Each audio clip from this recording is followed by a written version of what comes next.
विद्युत ऊर्जा की माप। देखिए जो भी बिजली हमारे घरों में आती है हमें उसका मूल्य चुकाना पड़ता है। तो सरकार क्या करती है, कितनी बिजली आपने खर्च की उसके लिए उसकी गणना करने के लिए आपके घरों में एक मीटर लगाया हुआ है। तो वो मीटर हमें बताता है कितनी बिजली खर्च हुई, तो विद्युत ऊर्जा की माप करता है। लेकिन ध्यान देना बच्चों, वो जो बिजली की माप करता है वो किस में करता है, किलोवाट घंटे में। किस में करता है, किलोवाट घंटे में। उसमें लिखा होता है kWh, kWh।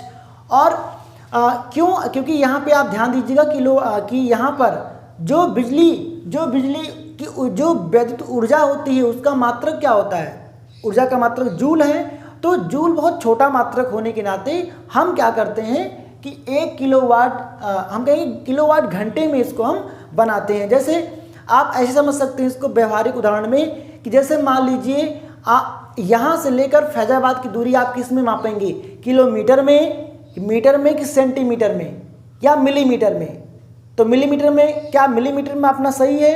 तो हम कहेंगे कि माप तो हम सभी में सकते हैं लेकिन मिलीमीटर में मापना बहुत ही ज़्यादा डाटा वहाँ पे आएगा, करेक्ट। इसलिए हम किस में मापते हैं, किलोमीटर में। इसी प्रकार विद्युत ऊर्जा, जो विद्युत ऊर्जा है इसका जो सबसे छोटा मात्रक है क्या है, जूल है। तो हम जूल में ना मापकर हम किस में मापते हैं, किलोवाट घंटे में। अभी हम आपको थोड़ी देर बाद बताएंगे किलोवाट घंटे में जूल में क्या संबंध है। इसका मतलब 1 किलोवाट घंटे में कितना जूल होता है। ठीक उसी प्रकार जैसे 1 किलोमीटर में कितना मीटर होता है, 1 किलोमीटर में 1000 मीटर होता है, हम जानते हैं। अगर मीटर में चेंज करें तो उसी प्रकार हम किलोवाट घंटे और जूल में हम संबंध निकालेंगे। लेकिन फिर हम पढ़ के आ रहे हैं विद्युत ऊर्जा की माप। तो याद रखिएगा बिजली की माप हम किससे करते हैं, हम करते हैं किलोवाट घंटे से, ठीक है। और याद रखना इसी किलोवाट घंटे को हम BTU भी कहते हैं। क्या कहते हैं, BTU, बोर्ड ट्रेड यूनिट भी इसको कहते हैं, board of trade unit, BTU कहते हैं, या किलोवाट घंटा। और सामान्य बोलचाल भाषा में किलोवाट घंटे को हम क्या कहते हैं, यूनिट। क्या कहते हैं, यूनिट। तो भाई हम कहते हैं भाई आपने इस महीने में, आपके घर में इस महीने में कितनी यूनिट की बिजली की खपत हुई है, उसी के अनुसार सरकार आपसे पैसा लेती है जिसका बिल जमा करना पड़ता है। तो यहाँ देखिए सबसे पहले इसकी डिफिनीशन। तो डिफिनीशन यहाँ लंबी चौड़ी लिखी हुई है, अभी आप इसको ऐसे मत समझिए। मैं आपको जो डिफिनीशन अभी व्यवहारिक यहाँ पे सिखा रहा हूँ उसको पहले ध्यान दीजिए। जैसे मान लीजिए आपके पास कोई उपकरण है और ये जो आपके पास उपकरण है इसकी शक्ति जो है वो है 1000 वाट। कितना है, 1000 वाट, या इसी को हम कहते हैं 1 किलोवाट, 1 किलोवाट। तो आपके पास कोई उपकरण है उसकी जो शक्ति है, जो उसका पावर है वो 1 किलोवाट है। तो हम कहेंगे यदि हम इसको विद्युत मेन से जोड़ दें, यदि हम इसको विद्युत मेन से जोड़ दें और ध्यान देना 1 घंटे तक इसको चलाएं, 1 घंटे तक इसको चलाएं, तो ये जितनी बिजली खर्च करेगा उसकी जो माप होगी हम कहेंगे वो कितनी होगी, 1 यूनिट होगी। भाई बात समझ में आपको आ रही कि नहीं आ रही है? तो मैं क्या कह रहा हूँ, अगर आपके पास कोई उपकरण है उसकी जो शक्ति है वो 1 किलोवाट है, अगर आप उसको 1 घंटे तक उपयोग में लाओगे तो जितनी बिजली खर्च होगी उसे हम क्या कहेंगे, 1 यूनिट। परिभाषा देखिए, 1 किलोवाट अथवा 1 यूनिट विद्युत ऊर्जा की वह मात्रा है जो किसी परिपथ में 1 घंटे में खर्च होती है, जबकि परिपथ में 1 किलोवाट की विद्युत शक्ति हो। तो यहाँ पे आप देखिए 1 किलोवाट की शक्ति ये लेगा, तो 1 घंटे तक अगर इसको हम चलाएंगे तो जितनी बिजली खर्च होगी वो क्या होगी, 1 यूनिट होगी, ठीक है।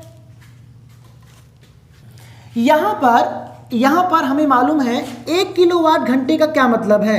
1 किलोवाट घंटे का मतलब क्या होता है, इसका मतलब है 1 किलोवाट किसका मात्रक है, शक्ति का। तो हम कहेंगे 1 किलो वाट और गुणे 1 घंटा, तो 1 किलोवाट। तो किलोवाट किसका मात्रक है, हम कहेंगे विद्युत शक्ति का। तो विद्युत शक्ति है ये, और ये क्या है, समय है। 1 घंटा क्या होता है, समय होता है, करेक्ट। विद्युत शक्ति मतलब P, तो P इंटू हम T इसको लिख सकते हैं, P बराबर होता है V इंटू I, ये हम पहले पढ़ चुके हैं। और बताओ जरा, ये हो गया आपका v इंटू आई गुणे टी। तो ये तो हमने ऊपर इसका मतलब समझाया। अब हम यहाँ पे क्या लिख रहे हैं, 1 किलोवाट घंटा, तो हम कहेंगे वैद्युत शक्ति गुणे समय। वैद्युत शक्ति को हम P से, समय को हम T से लिखेंगे। ये हमारे पास एक फार्मूला आ गया। अब बताओ जरा, ये जो V है इसका मात्रक हो जाएगा वोल्ट, और जो I है इसका मात्रक हो जाएगा एम्पियर। एम्पियर और गुणे इसका क्या हो जाएगा, समय। तो समय हम घंटे में लेंगे, यहाँ पर समय किस में ले रहे हैं, घंटे में। तो ये समय हो जाएगा, समय घंटे में हो जाएगा, इसका मात्रक हम घंटे में ले रहे हैं, ठीक है, हावर्स में ले रहे हैं। तो यहाँ पे याद रखना। तो ये बात करें, अच्छा अगर हम क्या लिख रहे हैं, 1 वाट, सॉरी यहाँ पे क्या लिख रहे हैं, 1 वाट घंटा, तो वाट घंटा इतना हो जाएगा, 1 वाट घंटा, 1 वाट घंटा। लेकिन अगर हम बात करेंगे 1 किलोवाट घंटा, तो क्या करना पड़ेगा, अगर आपके पास कोई मीटर में चेंज होती है, किलोमीटर में करते हैं तो 1000 से भाग करना पड़ता है। इसीलिए यहाँ पर 1 वाट घंटे जो आपको दिया हुआ है, इसको हम किससे भाग कर देंगे, 1000 से। तो 1 किलोवाट घंटा बराबर हो जाएगा वोल्ट गुणे एम्पियर गुणे घंटा और बटे हम कहेंगे 1000। तो किसके बराबर हो गया, 1 किलोवाट। अब वोल्ट बटे वोल्ट गुणे एम्पियर को हम क्या लिखेंगे, वाट। तो मात्रक में हम जानते हैं कि वोल्ट गुणे एम्पियर वाट होता है। तो वाट गुणे घंटा और गुणे बटे 1000, ये हमारा हो जाएगा, ठीक है। तो आपको ये एक दिन के लिए, कितने दिन के लिए है, 1 दिन के लिए। और आपको जो फार्मूला मैं आपको यहाँ पे याद करा रहा हूँ वो यहाँ पे याद रखिएगा, 1 किलोवाट घंटा बराबर वाट गुणे दिन गुणे घंटा और बटे 1000। तो ये आप याद रखिए, वाट गुणे घंटा गुणे दिन बटे 1000, ये आप याद रखेंगे। इससे संबंधित सारे सवाल आपके सॉल्व हो जाएंगे, ठीक है। इसके बाद ये तो थोड़ा सा ये बिल्कुल कोई ज़रूरत इसकी नहीं है, बस आप ये फार्मूला याद रखें, परिभाषा मैंने क्लियर कर दिया है। अब हम यहाँ पे पढ़ने वाले हैं किलोवाट घंटा तथा जूल में संबंध। तो संबंध देख लीजिए, चलो बताओ, 1 किलोवाट घंटा को हम क्या ले सकते हैं, 1 किलोवाट गुणे 1 घंटा। बताओ, किलोवाट को लिख सकते हैं 1000 वाट, और 1 घंटा चलने दीजिए। बताओ 1 घंटे को हम सेकंड में बदलेंगे तो कितना आएगा, 3600 सेकंड आएगा। वाट, तो P बराबर W/T होता है, आपको मालूम है W/T। तो इसका जो मात्रक होगा वो होगा जूल बटा सेकेंड। याद करिए, शक्ति का मात्रक एक तो वाट होता है, दूसरा होता है जूल बटा सेकेंड। तो हम इसको लिखेंगे 1000 और वाट, जो वाट ये W ये क्या है, वाट है ना, तो ये कार्य W, ये अलग W है, ये W अलग है। तो वाट, और वाट है शक्ति का मात्रक, जूल बटा सेकेंड, तो इसको हटा कर लिखेंगे जूल बटा सेकेंड। और गुणे यहाँ पे चल रहा है 3600 सेकेंड, सेकेंड यहाँ पे कैंसिल हो जाएगा, ये हो गया 3600 और 3 जीरो और बढ़ा देंगे, ये जूल आ गया। तो 1 अंक 2 अंक 3 4 5 6 अंक पे क्या लगा देंगे, दशमलव, इसको ऐसा लिख देंगे। तो ये देखिए 1 किलोवाट घंटे में कितना जूल होता है, ये मैंने आपको निकाल के बता दिया। ये वेरी इंपॉर्टेंट है, आपसे ऑब्जेक्टिव टाइप के क्वेश्चन में पूछा जा सकता है। और जो दूसरा फार्मूला हमने आपको सिखाया वो ये रहा, ठीक है। अब हम कुछ सवाल आपको बताएंगे जो कि किस पर आधारित होंगे, जो कि हम बात करेंगे ये इस यूनिट पर आधारित होंगे, ठीक है। इसमें क्या लिखा हुआ है, एक घर में 100 वाट के 2 बल्ब प्रतिदिन 5 घंटे जलते हैं, तो एक माह, ब्रैकेट में लिखा हुआ है 30 दिन आपको मानना है, 30 दिन में खर्च हुई वैद्युत ऊर्जा की गणना कीजिए। तो आपको ये पहले से मालूम है कि जो वैद्युत ऊर्जा है उसकी गणना, क्योंकि उसकी जो माप होगी वो हम यूनिट में करेंगे। और फार्मूला हम कहें 1 यूनिट या 1 किलोवाट, 1 यूनिट बराबर, या हम कहें यूनिट बराबर क्या होगा, फार्मूला बताया मैंने, वाट गुणे घंटा गुणा दिन और बटे 1000। वेरी मोस्ट इम्पॉर्टेंट सवाल। अगर आप इन 2 सवालों को अच्छे समझ लेते हैं तो आपके बोर्ड एग्जाम में ऐसा कोई सवाल नहीं होगा जो आपसे नहीं होगा, ठीक है। साथ ही ये पॉलिटेक्निक वगैरह में और भी जो कॉम्पिटिटिव सवाल एग्जाम होते हैं उसमें ये पूछे जाते हैं। तो यहाँ पे आप देखें यूनिट बराबर वाट गुणे घंटा गुणे दिन बटे 1000, ये फार्मूला आपको याद होना चाहिए। अब हम क्या करेंगे, यहाँ पे ध्यान दीजिए, एक घर में करा 100 वाट, तो हमें वाट कितना दिया है ये सब नोट कर लीजिए, 100 वाट। 2 बल्ब, बल्ब की संख्या कितनी है, बल्ब की संख्या आपको दी गई है 2। प्रतिदिन के हिसाब से 5 घंटे जलते हैं, तो घंटों की संख्या प्रतिदिन तो कितना है 5। एक माह, दिन कितना दिया है, दिन दिया है 30। बस फार्मूला में आप रख दीजिएगा, तो यूनिट बराबर आपको मिलेगा वाट कितना है भाई 100 वाट, घंटा कितना है 5 घंटा, दिन कितना है 30 बटे 1000। ध्यान देना ये कितने बल्ब का है, एक बल्ब का, लेकिन बल्ब की ऐसे बल्बों की संख्या 2 है, इसलिए पूरे को 2 से गुणा कर देंगे। 1 0 1 0 2 0 2 0, 5 15 दूना 30 यूनिट बिजली खर्च हो जाएगी। ठीक है, तो सवाल आपको समझ में आ गया होगा। अब हम इस सवाल की बात करते हैं। यहाँ पे देखिए, एक घर में प्रतिदिन 400 वाट के एक रेफ्रिजरेटर, तो यहाँ पे देखो क्या क्या है, 400 वाट का एक फ्रिज है, एक रेफ्रिजरेटर है। इसके बाद 4 घंटे तक इसका उपयोग होता है, कितने घंटे तक, 4 घंटे तक। तो आगे क्या कह रहा है, 80 वाट के 2 पंखे, 80 वाट के, तो यहाँ लिख दे रहे हैं 80 वाट के 2 पंखे हैं, 80 वाट के 2 पंखे हैं, 12 घंटे तक इनका उपयोग होता है एक दिन में 12 घंटे तक उपयोग होता है। 100 वाट के 8 बल्ब, आगे देखिए 100 वाट के 8 बल्ब हैं, 8 बल्ब हैं, इनका उपयोग 5 घंटे तक होता है प्रतिदिन, 5 घंटे तक इनका उपयोग प्रतिदिन होता है। तो आपको कह रहा है घर में जून के महीने में, तो जून के महीने में कितने दिन होते हैं, 30 दिन, तो आप बस 30 से गुणा करना है। जून के महीने में व्यय होने वाली कुल विद्युत ऊर्जा का रुपया 3 रुपया प्रति यूनिट की दर से मूल्य ज्ञात कीजिए। सबसे पहले आप यूनिट ज्ञात करेंगे, जब यूनिट आ जाएगा फिर इतने के हिसाब से आप कितना रुपया बना एक महीने में वो आप निकाल लेंगे।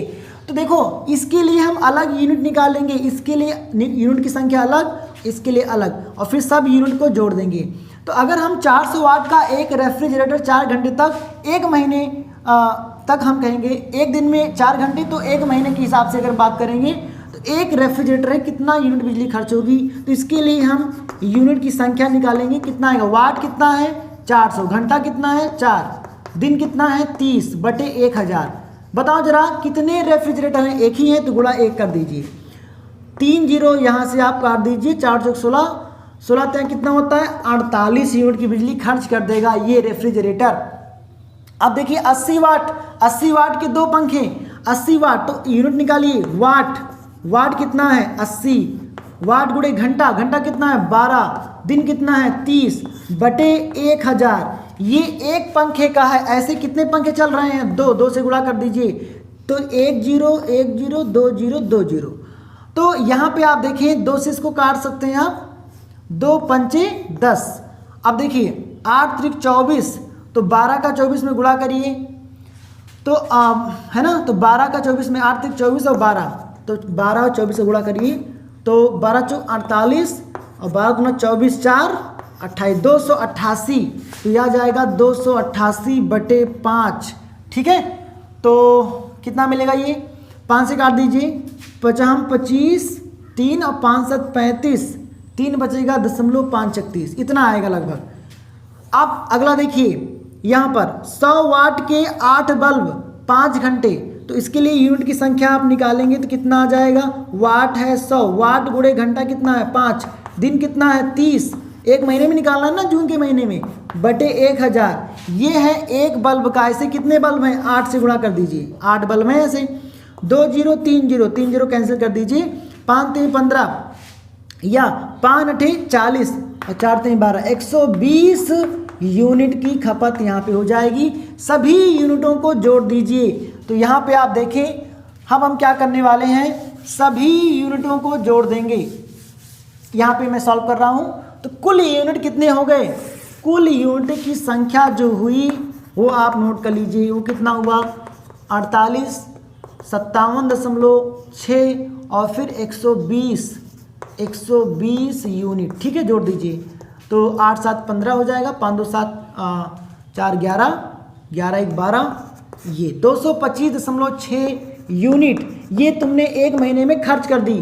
तो एक यूनिट की का रुपया इतना है, तो हम यहाँ लिखेंगे चूंकि एक यूनिट का मूल्य कितना है भाई, कितना है, 3 रुपया है, तो कितना यूनिट है, तो 225.6 यूनिट का मूल्य कितना होगा, तो आप निकाल लीजिएगा 3 गुणे 225.6 गुणा कर दीजिए, 6 3 18, 1 बचेगा, 3 5 15, 1 16 और 3 दूना 6, 1 7, 3 दूना 6, देखो 3 6 18, 3 5 15, 1 16 और 3 दूना 6, 1 7, है ना।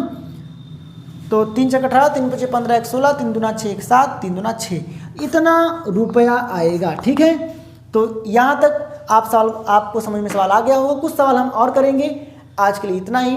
Thank you so much. अगर वीडियो पसंद आया तो आप लाइक ज़रूर करिए और कमेंट करना बिल्कुल मत भूलिए, ठीक है। और अगर आप रेगुलर स्टूडेंट हैं तो कमेंट जरूर करिए, मैं सभी का कमेंट देखता हूँ और रिप्लाई भी देता हूँ। Thank you so much.